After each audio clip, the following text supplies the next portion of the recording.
예, 이렇게 만나뵈서 반갑습니다. 이준석입니다.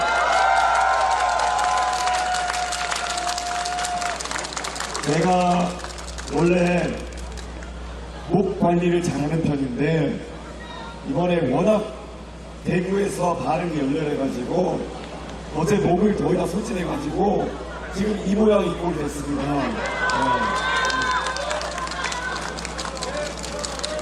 그래도 여러분 만나서 오늘 드릴 말씀은 꼭 드려야겠습니다. 왜냐?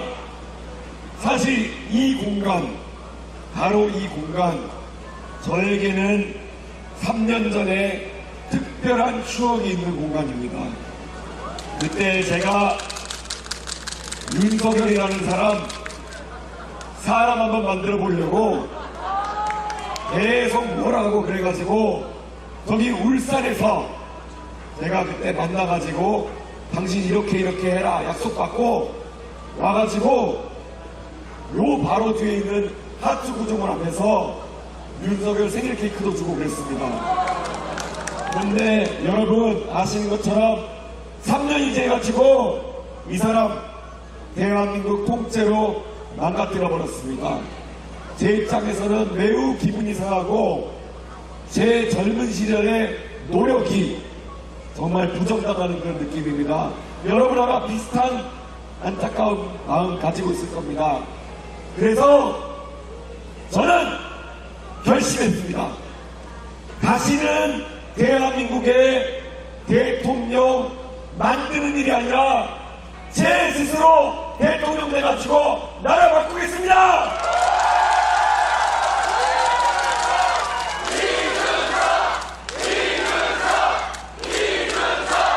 지금 국민의힘에 저랑 친하다는 사람은 매일 저한테 전화 오고 연락 오고 해가지고 단일화의 조건이 뭐냐 이런 식으로 물어보곤 합니다.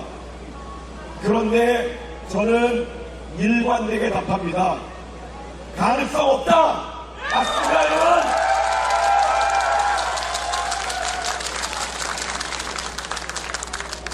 왜냐하면 저는 솔직히 지난 3년간 어떻게 어렵게 만들어놨던 젊은 세대가 정치에 관심을 갖도록 만들어서 그놈의 당을 바꿔보려고 노력했었는데 제가 다시는 그런 일을 할 엄두를 내지 못합니다. 그 당은 고쳐질 수 없는 당이다.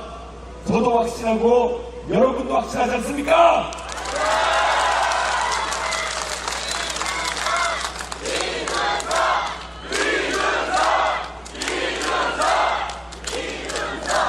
이제 우리는 외쳐야 됩니다. 주변에서 국민의힘을 개혁해서 어떻게 해보자 이런 얘기한 사람 있다면은 단호하게 이야기해 주십시오. 고쳐보려고 그렇게 노력했는데 더 이상 고쳤을 수 없으면 갖다 버리고 새로 차려야 되는 거 아니에요? 맞지 않습니까, 여러분?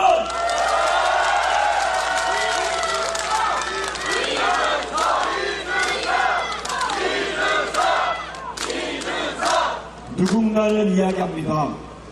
이제 3주일밖에 남지 않았기 때문에 다급하다라고 이야기합니다. 시간이 없기 때문에 단일화해라 이런 얘기하는 사람이 있습니다. 천만의 말씀이요. 시간이 없으니까 빨리 이준석을 통해 가지고 정권 교체 만들어야 되는 거 아닙니까, 여러분?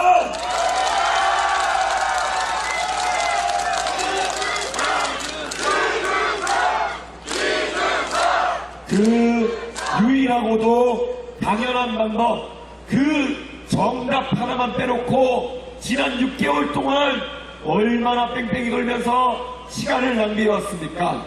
이제 남아있는 3주일 사이에 우리가 유일한 대안이라는 생각으로 이재명의 포퓰리즘을 막을 그런 세력으로 부상해야 되는 거 아닙니까?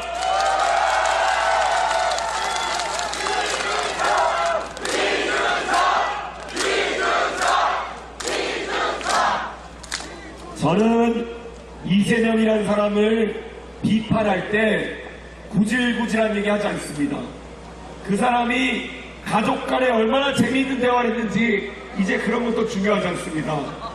그걸 온 국민이 알고 있고, 이제 제가 지적하는 것은 그 사람들이 앞으로 부산의 미래를 놓고 대한민국의 미래를 놓고 여기 가서는 이런 소리하고 저기 가서는 정반대를 딴 소리하고 그런 장난치는 것들을 잡아내려고 합니다. 그것만으로 이재명은 충분히 상대할 수 있습니다. 자,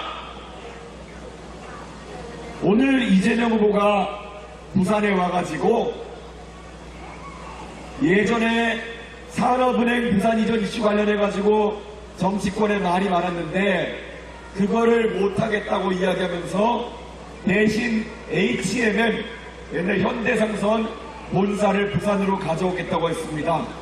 뭐 나쁜 얘기는 아닙니다. 그렇게 할 수도 있고, 옛날에 독재정권 같았으면은 손가락 하나 까딱해가지고 본사 옮기는 거 가능했을 겁니다. 그러면 부산에 한 일자리 100개, 200개 생겼을 겁니다. 그런데 여기서 중요한 것은 이재명 후보가 서울에 가서는 주식 투자하는 사람들 표를 받으려고 상법 개정안이라는 것을 이야기했습니다. 상법 개정안이라는 거에 따르면은 대주주나 경영자가 마음대로 회사의 판단을 좌지우지해가지고 일반 주주들의 이익을 거기에다 손해를 보게 하면은 안 된다는 겁니다. 그러니까 쉽게 얘기하면은 그런 식으로 막무가내로 정치에 따라가지고 어떤 판단을 내려가지고 상장 기업의 가치를 건드리면 안 된다, 이런 말입니다. 만약에 이재명이 상법 개정안에 찬성한다고 하면은 자기가 대통령이 되면은 사기업에 가까운 HMM을 옮긴다는 말을 하면은 그게 모순이라는 겁니다. 거짓말쟁이 아닙니까, 여러분? 지금 일시적으로 HMM이라는 회사의 지분이 공적 자본이 많이 들어가 있는 상태인 건 맞습니다. 그런데 얼마 전에 민영화를 시도하다가 잘 안 돼가지고 일시적으로 공적 자본이 많이 들어가 있는 상태입니다. 민영화 되면 어떻게 되겠습니까? 원래 계획대로 민영화 단계를 완성시키면은 이재명이라는 사람이 대통령이 되든 부산시장이 되든 뭐가 되든 간에 개입할 수 없는 겁니다. 그러니까 말 그대로 그냥 뻥을 친 겁니다. 누굴 상대로? 절박한 부산 시민 상대로 뻥을 치려고 하는 겁니다. 이러면은 심판을 되지 않겠습니까, 여러분?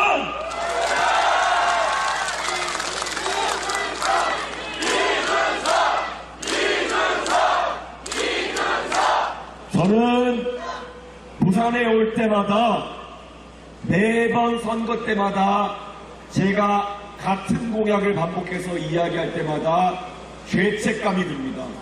왜냐? 지난 대통령 선거에서, 지방선거에서 부산 시민에게 제가 약속했던 것들, 윤석열이라는 사람이 저를 쫓아내면서 제가 하나도 도와드리지 못했습니다. 제 잘못은 아니지만 저는 스스로 그래서 이 자리에 서면은 부끄러움과 죄송함을 느낍니다. 그런데 이재명이라는 사람은 의석이 190석 가까운 의석을 컨트롤할 수 있는 사람인데, 이 사람은 그 의석을 가진 힘을 어디다 썼습니까? 부산을 발전시키는 것에다 힘을 썼습니까? 아닙니다. 그 사람은 자기 방탄, 자기 와이프 방탄, 자기가 범죄자가 되는 것을 막기 위한 것에 모든 권력을 쓴 사람입니다. 그런 사람이 지금 부산에 와서 백지 수표를 한다 그러면은 우리는 더 이상 속으면 안 되는 겁니다. 이제는 심판해야 됩니다, 여러분!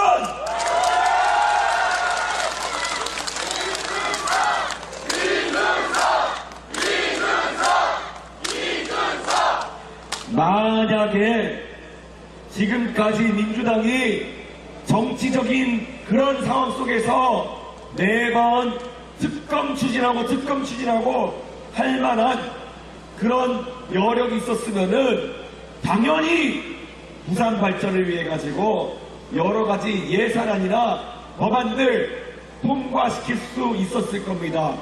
저는 그런데 여의도에 들어앉아 있지만은 민주당에서 개혁신당에 부산 관련 법안 처리 협조하느라 노력했다는 것을 들어보지 못했습니다. 왜냐? 그들에게 부산은 그저 계속 발전하지 않고 선거 때마다 똑같은 공약을 팔아먹으며 자기들에게 표만 찍어줘야 되는 그런 존재이기 때문입니다. 이제는 부산 시민들이 거부해야 되지 않겠습니까?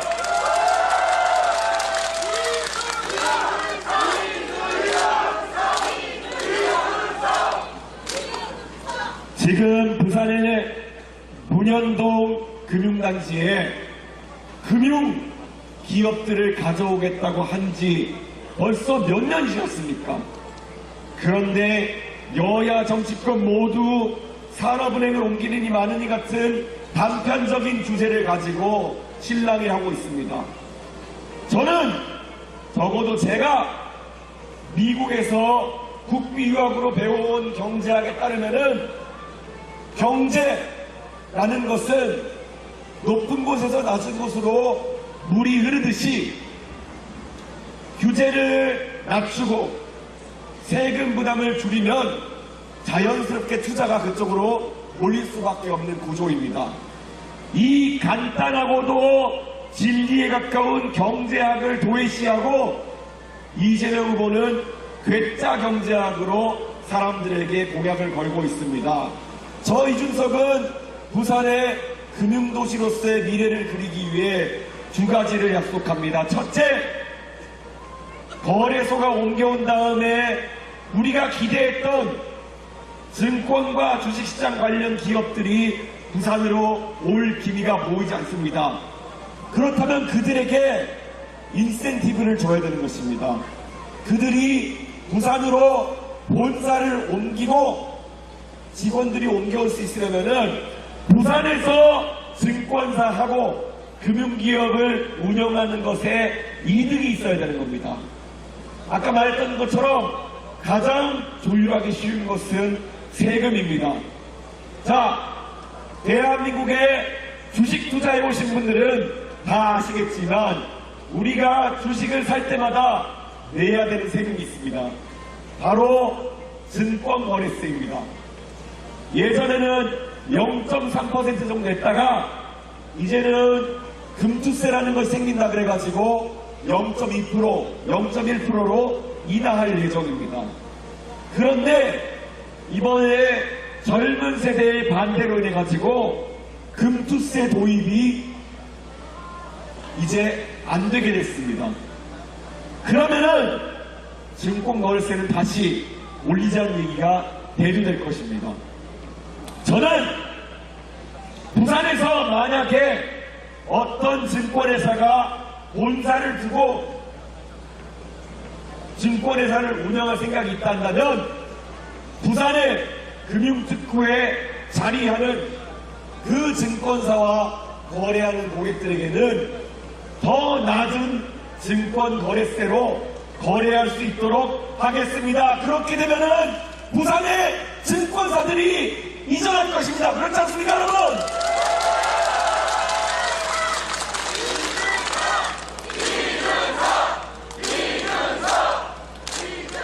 어려운 일일지도 모르겠습니다. 왜냐하면은 대한민국에서 한 번도 시도되지 않았던 그런 일이기 때문입니다. 그렇지만 부산이 지금 죽어가고 있습니다.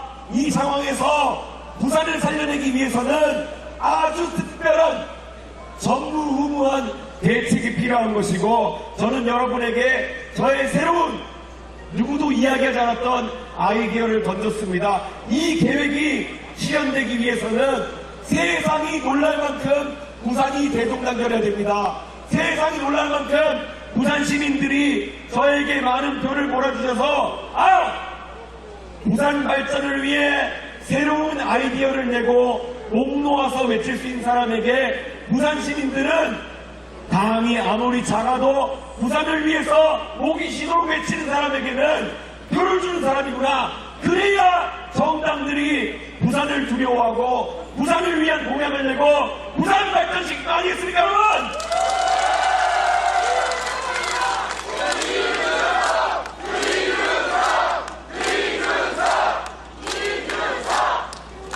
부산이 앞으로 조선소가 사라진 공간에 무엇이 들어올 것이냐, 그것을 궁금해하시는 분들이 있다면은 저는 부산이 제일 잘하는 것을 해야 된다고 생각합니다. 부산이 어떤 도시입니까? 문화가 뽑히는 도시가 되어야 됩니다. 국제영화제 같은 것들이 성공적으로 개최되지만은 거기에 문화를 더 더해야 되는 것입니다. 부산 시민들이 가장 사랑하는 게 뭐가 있겠습니까? 야구 아닙니까? 어딜 가서도 롯데자이언츠 경기가 TV에 나오면은 가던 발걸음을 멈추고 그것을 보면서 항상 부산 사람임을 자각하는 것이 부산 시민들이라면은 그 문화, 부산 사람들뿐만 아니라 전 세계 사람들이 누릴 수 있도록 더 큰 공간을 열어야 되지 않겠습니까, 여러분?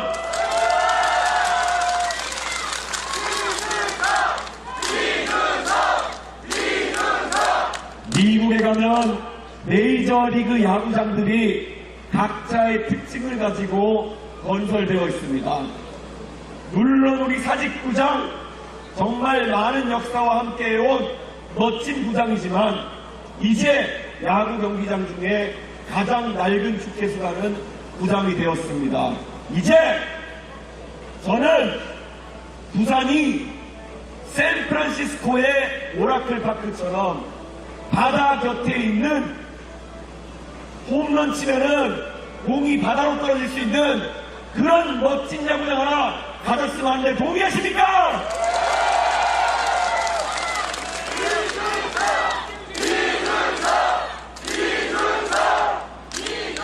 이제 누군가가 대한민국의 야구 경기가 궁금하다고 하면은 무조건 부산에 가봐라. 부산에 가보면은 미국의 샌프란시스코 자이언츠가 쓰는, 거기도 자이언츠입니다.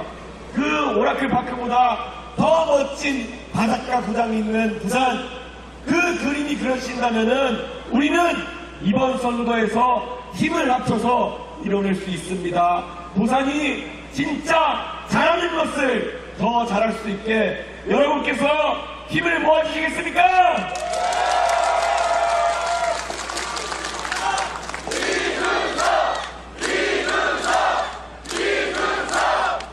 원래 새로운 아이디어가 나오면은 그것을 헐뜯기 바꾸고 그리고 무조건 안 된다고 하는 사람도 있을 겁니다. 벌써부터 부산 북항 야구장 계획에 대해 가지고 바람이 너무 많이 분다 이런 얘기하면서 반대하시는 분도 있습니다. 미국에 있는 샌프란시스코 자이언츠 구장은 바람이 안 분답니까? 거기도 바람이 붑니다. 원래 야구라는 경기는 홈팀이랑 원정팀한테 동일한 조건이 적용되는 게 야구장입니다. 만약에 바람이 많이 불어가지고 부산 야구장에서 치면 홈런이다. 그럼 그것도 재밌는 야구 아닙니까, 여러분?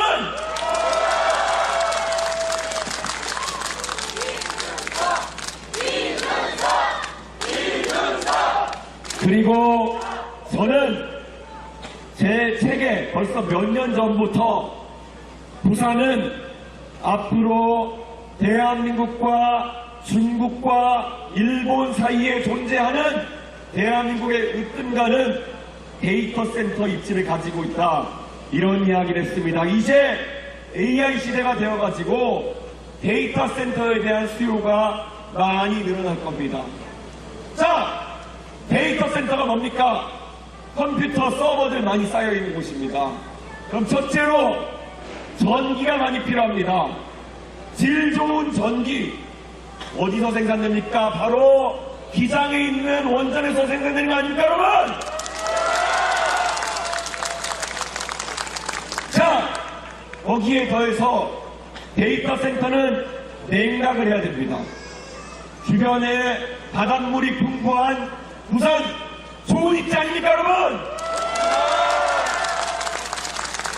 그리고 데이터 센터는 주변과 해저 케이블로 연결되어서 데이터가 잘 들어오는 공간이어야 됩니다. 자, 일본으로 가는 우리나라의 해저 데이터 케이블 모두 어디서 출발합니까? 부산 아닙니까, 여러분?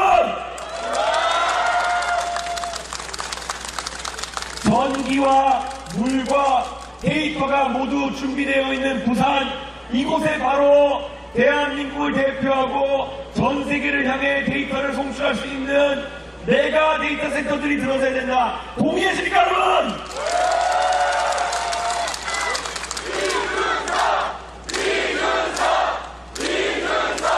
어떤 분들은 어디서 들으셨는지 모르겠지만 데이터 센터 그거 지어봐야 전기만 먹고 일자리 창출은 많이 되지 않는다, 이런 얘기를 하시는 경우도 있습니다. 천만의 말씀입니다. 메가 데이터 센터에는 수십 명, 수백 명의 우수한 관리 인력들이 근무할 수밖에 없고, 그 데이터 센터의 유지보수를 위해 가지고 주변에 많은 IT 기업들이 입주할 수밖에 없습니다. 그런 현실 속에서 막무가내로 데이터 센터 거부하고 이런 사람들이 이 계획을 음해할지 모릅니다. 하지만 저는 확신을 가지고 있습니다. 부산이 앞으로 문화와 함께 IT, AI, 최첨단 기술이 자리 잡기 위해서는 오늘 여러분에게 제가 설명드린 것처럼 아주 구체적인 계획으로 부산 발전을 이끌어 나가야 됩니다. 그게 누굽니까? 바로 이준석 아닙니까, 여러분?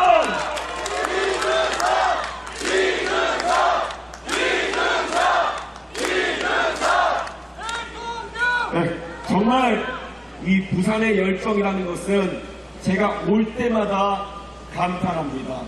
네, 부산 정말 대한민국이 위기에 있을 때 한국전쟁 시기에 대한민국의 임시수도가 있었던 최후의 보루였습니다.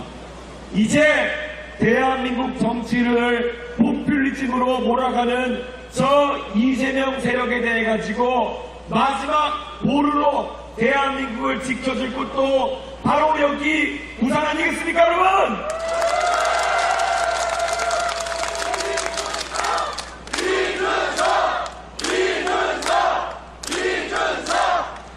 제가 유세 현장에 가면은 요즘 매번 하는 이야기가 있습니다.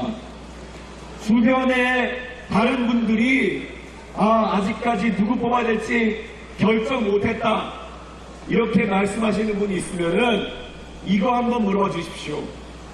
만약에 당신의 아들, 딸, 손녀, 손자가 대통령 후보 나온 사람 중에 하나를 롤모델로 삼아야 된다면 누구를 이야기하겠는가? 여러분, 여러분의 자녀나 손자, 손녀가 이재명처럼 크게 바라십니까? 여러분, 이재명 후보처럼 전과까지는 얘기하지 않겠습니다만은 목적이 모든 것을 정당화하는 그런 삶을 사는 사람을 대통령을 뽑아놓고 우리 아이들에게 똑바르게 살아라, 법 지키면서 살아라, 배운 대로 살아라, 이야기할 수 있겠습니까?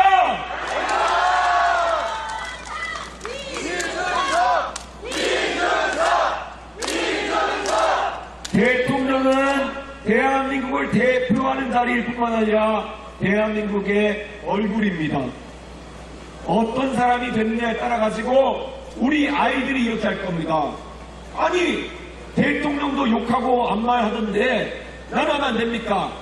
이게 대한민국 아이들의 기준점이 돼가지고는 곤란하지 않겠습니까, 여러분?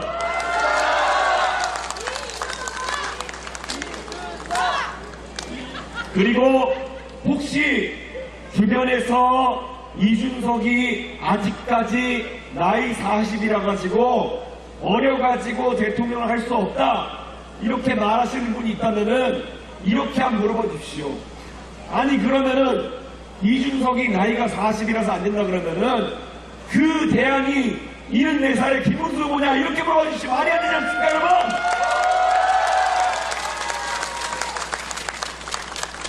전 세계 나라들의 추세가 젊은 지도자들이 나라를 이끄는 방향으로 가고 있습니다. 여러분께서 잘 아시는 프랑스의 마크롱 대통령, 30대의 대통령에 당선되었습니다. 그리고 지금 프랑스를 아직까지 대통령으로서 이끌고 있습니다. 자, 프랑스 사람들 성격 화끈합니다. 프랑스 사람들 자기 왕이 마음에 안 들면은 혁명도 일으키고 이렇게 하는 사람들입니다. 그런데 우리 부산 시민들께서 프랑스 국민들에 비해 가지고 화끈한가 하면은 뒤처지지 않는 분들이다 이렇게 생각합니다. 맞습니까? 프랑스 사람들이 젊은 대통령 만들어가지고 저렇게 띄워줬는데 부산 사람들 작정하면은 프랑스 사람보다 더 화끈하게 이준석이 한번 밀어볼 수 있는 거 아니겠습니까, 여러분?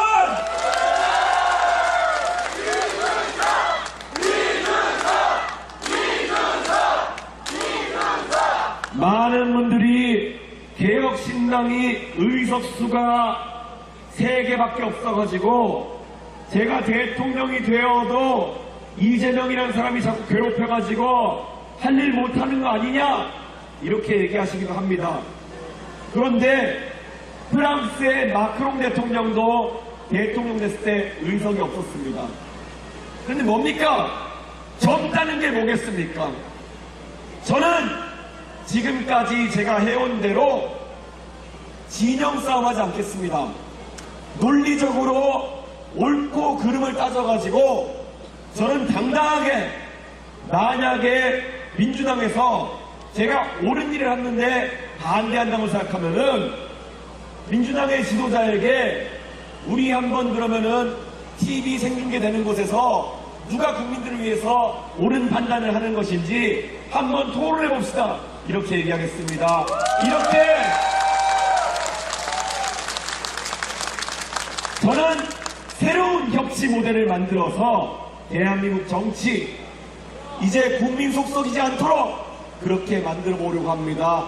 윤석열 대통령이 실패했던 것은 이 협치하는 법을 몰랐고 시도도 하지 않았기 때문입니다. 저는 윤석열과 다릅니다. 저는 합리적인 토론을 통해 가지고 대한민국의 당파와 이념을 가리지 않고 사람을 고루 쓰고 대한민국 국민들 보는 앞에서 당당히 토론하고 옳은 길을 찾아서 제시하겠습니다, 여러분!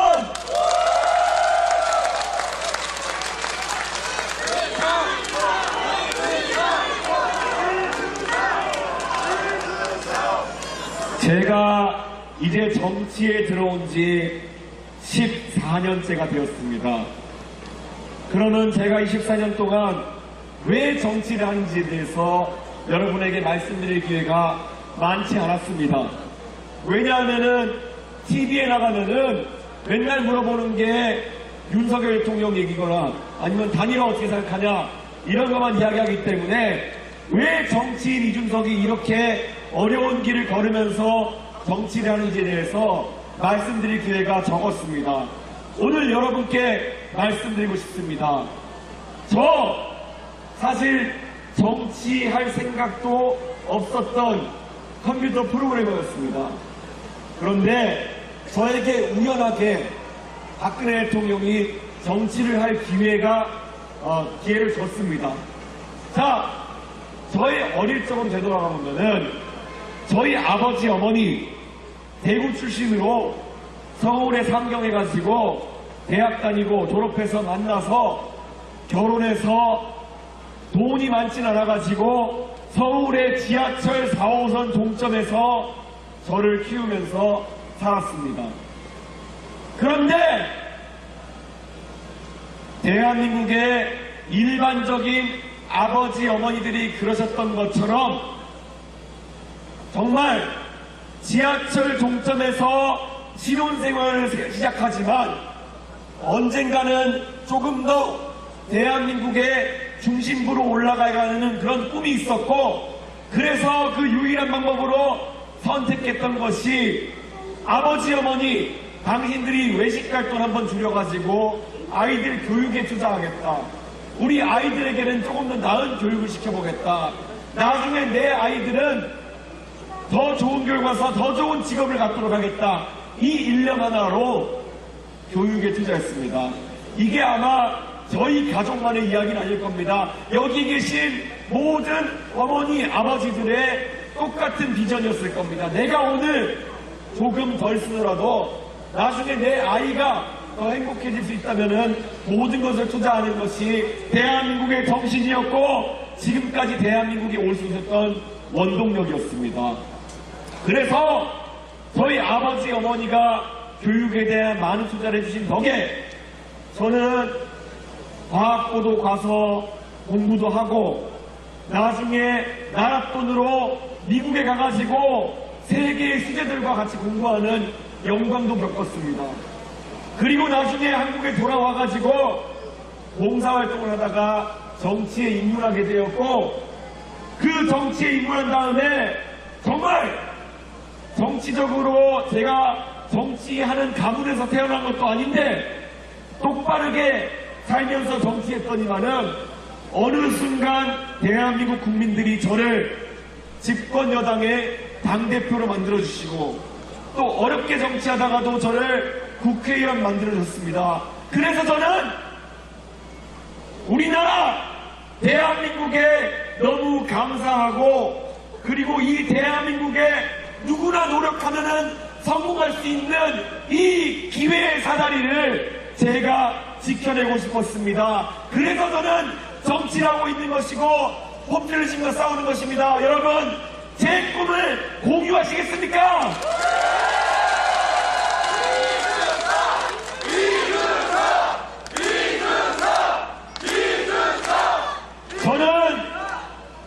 저는 제가 아무 혈연관계가 없는 어느 아이라 할지라도 누군가가 정말 어린 나이에 공부를 포기한다는 얘기를 들으면은 제 동생인 것 마냥 마음이 아픕니다. 왜냐하면 대한민국에서 어린 나이에 공부를 포기한다는 것은 나중에 그 아이가 꿀 수 있는 꿈의 크기가 제한된다는 것입니다. 그래서 저는 다른 많은 사람들이 입시를 쉽게 하겠다, 공부를 덜하게 해주겠다, 시험 범위를 줄여주겠다 이런 이야기를 공약할 때도 저는 누가 싫어한다 해도 저는 우리나라의 아이들이 더 열심히 공부해야 되고 공부하고자 하는 학생에게는 제가 모든 지원을 아끼지 않겠다는 이야기를 합니다. 제 생각이 들렸습니까?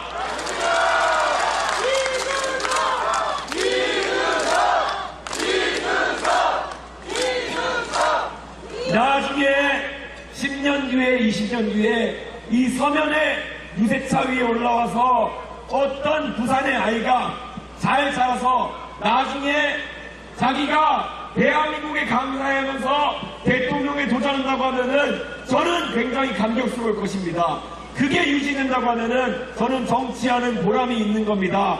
여러분 저와 함께 대한민국의 교육의 사다리를 지키겠습니까?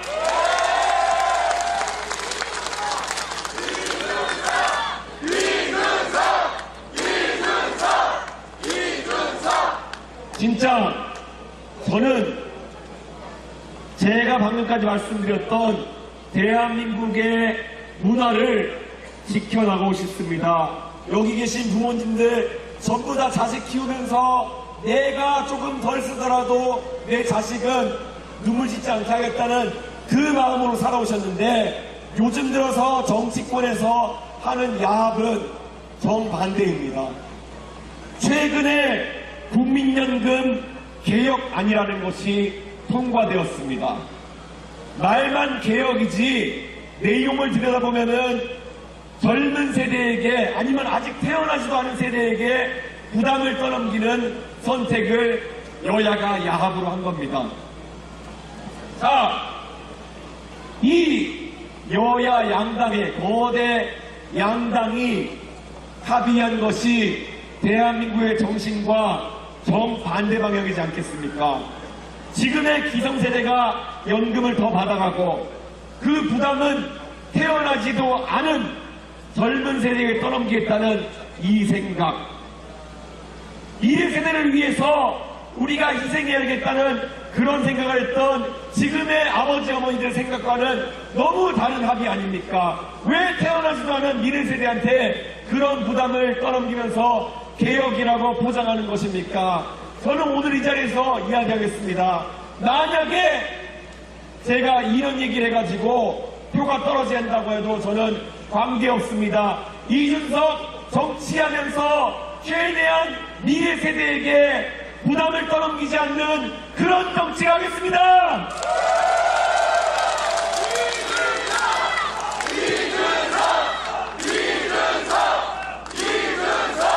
그러기 위해서는 우리가 사회적 합의를 해내야 됩니다. 지금 대한민국의 복지 꼭 필요한 곳에 쓰이고 있는 것도 있지만 낭비되는 것들도 많습니다. 제가 최근에 의료보험 통계를 찾아보니까 1년이 365일 아닙니까? 그런데 1년에 366번 이상 병원을 가는 사람이 수천 명 있다고 합니다. 대한민국에. 자, 이런 식으로 건강보험 재정이 새는 것을 막겠다는 얘기 어떤 정치인이라도 해야 되지 않겠습니까, 여러분?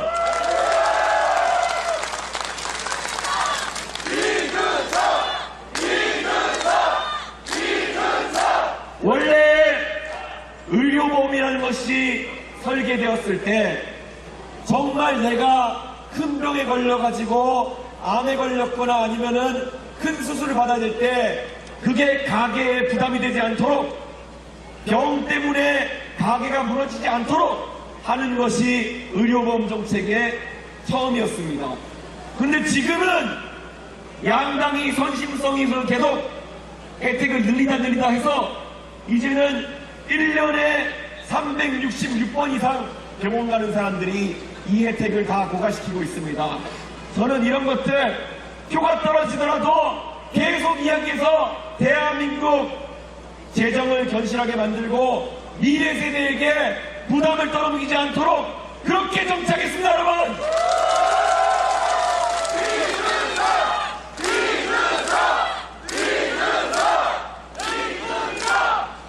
이재명 후보가 최근에 말도 안 되는 경제학을 바탕으로 해서 혹세무민하고 있습니다. 이재명 후보가 본인이 무슨 엔비디아 같은 회사를 만들어가지고 그 30% 수익을 배당으로 받으면은 세금 안 내준다는 식으로 혹세무민하고 있습니다. 이걸 하버드 나온 제 친구들한테, 월스트리트에 있는 제 친구들한테, 실리콘밸리에 있는 제 친구들한테 보내주니까 이 사람 뭐하는 사람이냐고 물어봅니다. 뭐하는 사람이긴요. 대한민국을 속여먹는 것을 여사로 하는 그런 정치인 아니겠습니까? 여러분, 이제는 심판해야 되는 거 아니겠습니까?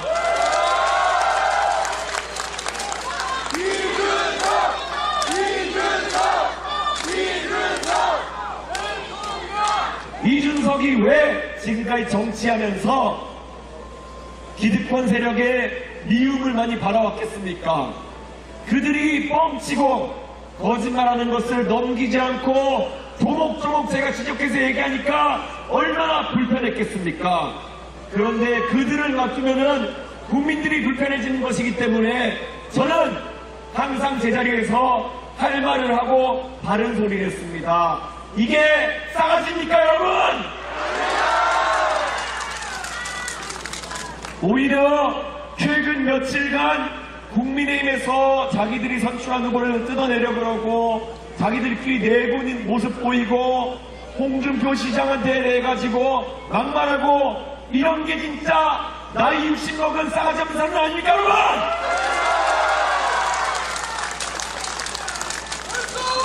당당하게 맞섭시다. 대한민국에 어떤 정치인들이 무슨 말을 하든지 간에 계급장 대놓고 싸우자는 말을 왜 못합니까? 왜 급하면은 나이 들먹이고 너 몇 살 먹었어 이렇게 얘기합니까? 예전에 20년 전에 노무현 대통령도 비슷한 말씀하신 적이 있습니다. 한국 사람들 둘이 싸우면은 처음에는 내용 갖고 싸우다가 너 나이가 몇 살이야? 이렇게 물어보고 애미애미가 없냐 이렇게 싸우고 이런 식으로 싸워가지고 대한민국에서는 싸울 수 있겠지만은 이재명 후보 아니면 싸가지 타령하는 국민의힘 정치인들이 당선돼가지고 트럼프하고 협상할 때 그렇게 싸울 겁니까? 트럼프한테가 네 나이가 몇이냐 이렇게 싸울 겁니까? 이런 국내용 정치하는 사람들 이게 싹 배출시킬 때가 됐습니다.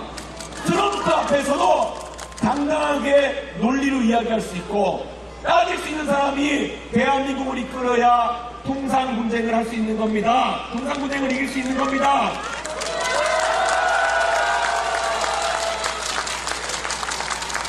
국내에서는 방구석 여포처럼 정말 다른 사람을 탄압하는데 앞장서면서 중국 앞에만 서면은 CSA 이런 거 하는 사람들, 예, 그런 게 바로 이중인격 아닙니까, 여러분?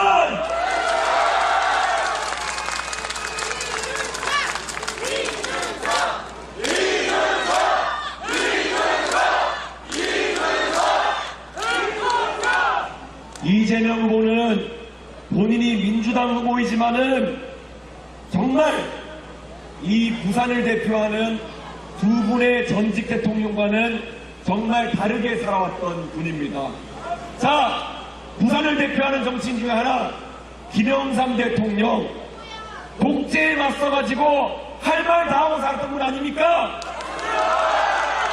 밤에 목을 비틀어도 새벽을 온다. 그게 바로 청년 김영삼이 주장했던 거 아니겠습니까, 여러분?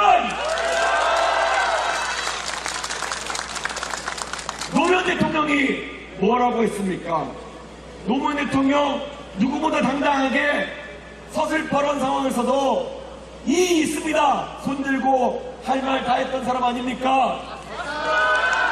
노무현 대통령이 청문회 하다가 3대가 워낙 국민들을 업수이 여기고 답변하는 걸 보면서 정말 국민들의 감정 그대로 명패 집어 던지면서 항의했던 거 아니겠습니까? 그게 노무현 정신 아닙니까, 여러분? 노무현 대통령 자기 고향 부산에서 2번, 3번 떨어져도 정말 열심히 노력해가지고 부산을 바꿔보겠다. 부산도 이제 지역 감정이나 아니면은 관성에 따라가지고 뽑는 게 아니라 한번 지역 발전을 위해 일할 사람 뽑아달라. 이렇게 외치면서 다니셨던 노무현 대통령.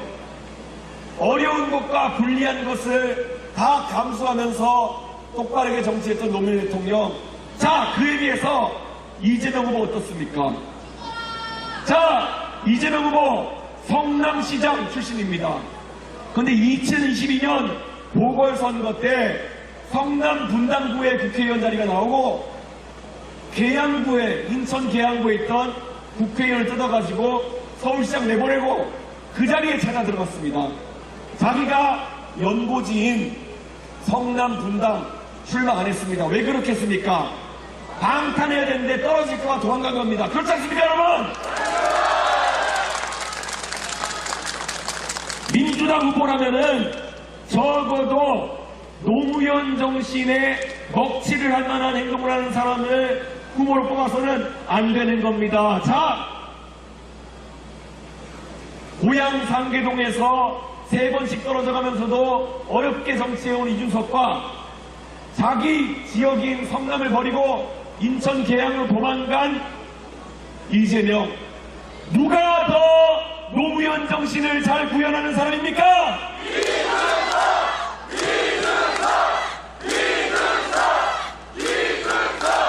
이 부산 서면의 거리에서 저는 당당하게 외칩니다. 부산 시민들이 사랑했던 두 분의 전직 대통령, 김영삼 대통령과 노무현 대통령의 당당함을 계승할 수 있는 떳떳한 후보는 바로 저 기호 4번 이준석입니다, 여러분!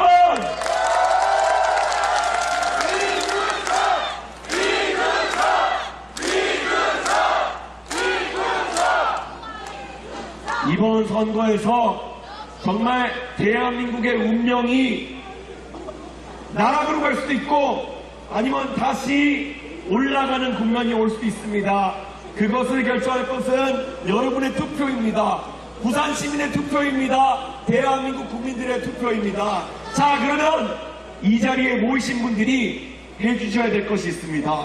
자, 오늘 서면에 갔더니 이준석이가 이런저런 얘기를 하더라.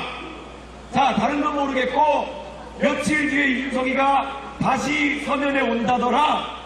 그러면 그때 나랑 같이 가서 한 번만 같이 들어보자. 주변에 3사람씩만 설득해 주시겠습니까, 여러분?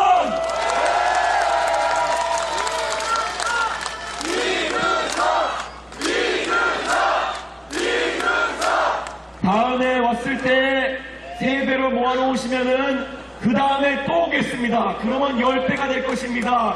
그 다음에 또 오면 30배가 됩니다. 여러분, 이렇게 가면은 우리가 이깁니다. 다 여러분들이 도와주시면 할 수 있습니다.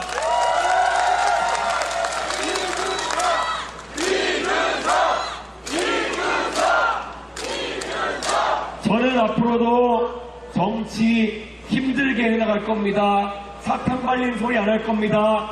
부산 시민들한테 거짓말하지 않을 겁니다. 저는 과장하지 않겠습니다. 그렇기 때문에 어려운 게 뚜벅뚜벅 할 겁니다. 왜냐? 저는 그렇게 사는 노무현 대통령 멋있다고 생각했습니다. 저도 그렇게 살겠습니다. 그런데 적어도 이 길이 외롭지 않도록 여기 계신 여러분이 함께 해주시겠습니까?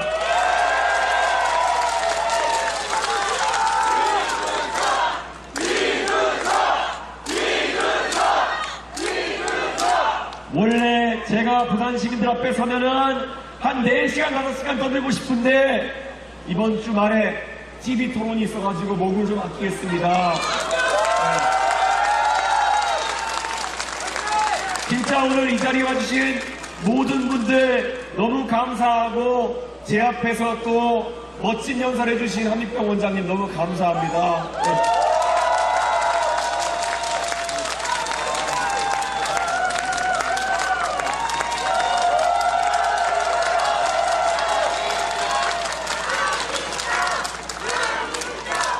예, 우리 함익병 원장님 전형적인 마산아재입니다.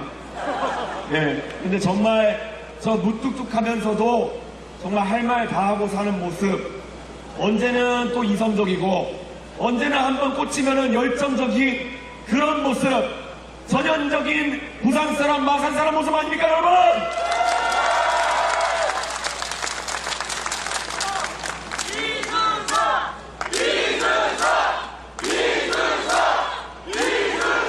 정말 감사하고 행복하고 이제 제가 남은 기간 동안 더 열심히 해가지고 여러분의 성원에 100배 1000배 보답하는 정치 하겠습니다. 감사합니다.